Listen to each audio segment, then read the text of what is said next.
Demographics determine our destiny. Beginning very soon, 77 million baby boomers will begin to retire. We will see the pool of retirees grow 4 times faster than the pool of workers. This is inevitable. But instead of working to fix this problem, we are about to create more and more new entitlement programs. Remember that old Merle Haggard's verse? Drinking that free bubble up and eating that rainbow stew. That's what we're doing. Yes, demographics determine a country's destiny.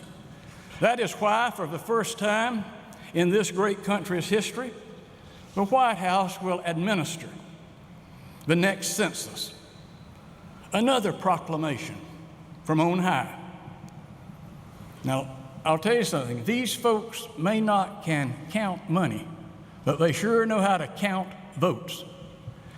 On spending, have we met the demands of freedom, or have we abandoned our responsibilities to an ever-growing government?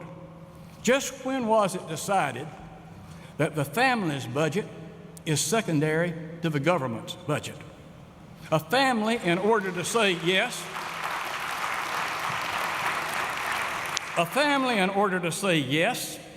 to what is really needed, must say no to what is only desired. And that's hard, and it hurts. The government spending machine has but 2 speeds, fast and faster. It doesn't matter whether times are good or times are bad, and frankly and sadly, it doesn't matter much if the Democrats or Republicans are in charge. It's insatiable and unstoppable. I presided over the state Senate in Georgia for 16 years in the 1970s and 1980s, and I can remember those days well.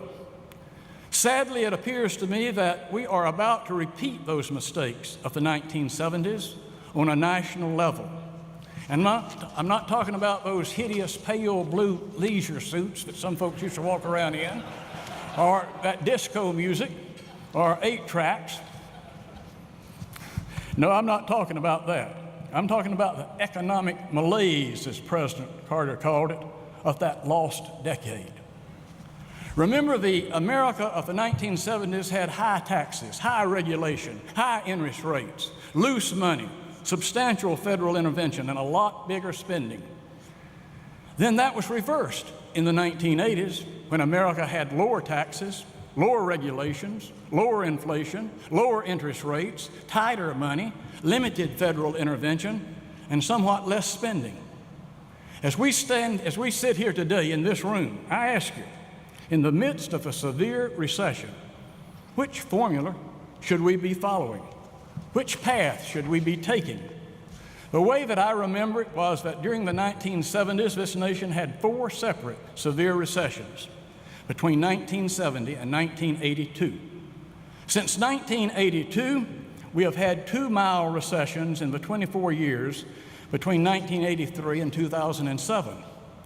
But now, facing this most severe recession, which direction do we go? Tell me, under what logic do we embrace the policies of the 1970s and reject the policies of the 1980s? Today, we're spending like we are Paris Hilton, regulating like we're Ralph Nader, nationalizing like we're Hugo Chavez, printing money like we're the Weimar Republic, and taxing like we are the Democratic Congress. And to add insult to injury, we now have Pravda, that old Soviet Union propaganda rag, lecturing us, the United States of America, on our anti-capitalist policies. And we have Communist China wagging their finger at us because of our massive deficits, and like a stern parent, even threatening to cut off our allowance. My Jeffersonian friends, the world has been turned upside down, and we are on the bottom, looking up.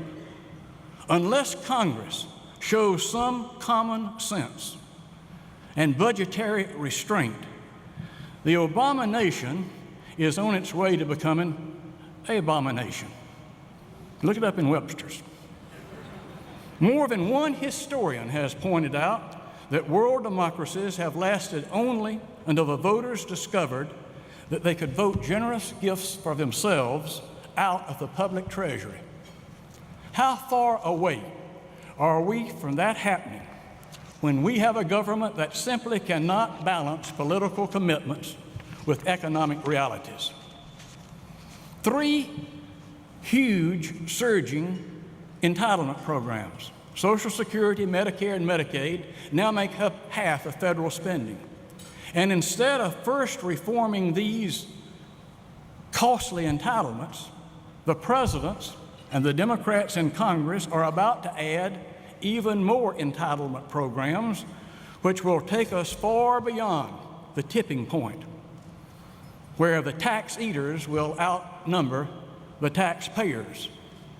Or as my good friend Senator Grassley has so delicately put it, there will be more pigs than tits. This kind of Obama economics is dangerously irresponsible. And if they are enacted as proposed, you may be sure that, as President Obama's good friend Dr. Jeremiah Wright has said, the chickens will come home to roost. It is frightening to hear the propeller heads in Washington toss around $1 trillion here and $1 trillion there. The so-called stimulus, which is yet to stimulate, was about $1 trillion. The federal government will borrow about $1.5 trillion. The climate change taxes will cost about $1 trillion. Health care reform, once touted that it was going to save money, will cost about $1.5 trillion.